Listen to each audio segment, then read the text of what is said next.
déglul xadis bi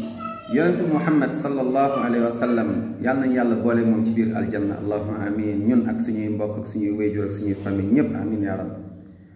allahu akbar waaye ñan ñoo fay nekk ak yonente sallallahu alayhi wa sallam biir aljanna mooy dëgg-dëgg jullit waaye naafeq yi duñu gis yonente muhammad sallallahu alayhi wa sallam yàlla nañ ci yàlla wasal laa ilaha illa allah yonent bi sallallahu alayhi wa sallam day wax ci benn xadis boo xam ne buxaari muslim ñoo ko solo nee na jikkoo ngi nii jikko naafeq la te day yóbbu nit safara subhanallah j'espère que bokkuloo ci yàlla boo ci bokk boo ci bokkee tuubal gaaw bés ni ki tey nga dellu ci yàlla ndax bëgg nga yonent bi sallallahu alayhi wa sallam te bëgguloo dee fekk la ci bi mooy jikkoo wax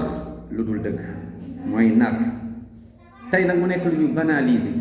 nit ñi tey wax dul dëgg dem na ba ñenn ñi bokk na léegi seen culture seen nature la ñenn ñi dem nañ ba subhanallah duñ ko tayati sax te nag loolu naafeq moom moo koy am subhanallah jikko naafeq la te nag safara la yóbbu nit moo tax ci xadis ñaari xadis yëpp buxaari ak muslim ñoo ko solo rahmatullah alayhim yonent bi sallallahu alayhi wa sallam nee na jikkoy naafeq nee na ñett la ayatul munafiq talaata ida xaddasa kaza bu waxee day fen day wax lu dul dëgg subhanallah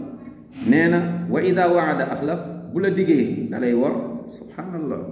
wa ida tumina xaan boo ko wóoloo naka noonu laa ilaha illallah bu la diggee lu mu dig li ko def te boo ko wóoloo da lay wor mbokk yi lii dafa law tey Sénégal nga dem ci ay corps de métier lu ci gën a bari duñ wax dëgg buñ la diggee du dëgg rendez-vous duñ ko respecté muy menuisier yi nga dem ci tailleur yi c'est la même chose nga dem ci maçon yi c'est la même chose nga dem ci administration bi la même chose politiciens yi encore pire subhanallah banaliser ko te nag jikko naafeq la te nag day yóbbu safara yonent bi sallallahu alayhi wa sallam wax mu ne innal kadiba wax lu dul dëgg nar fen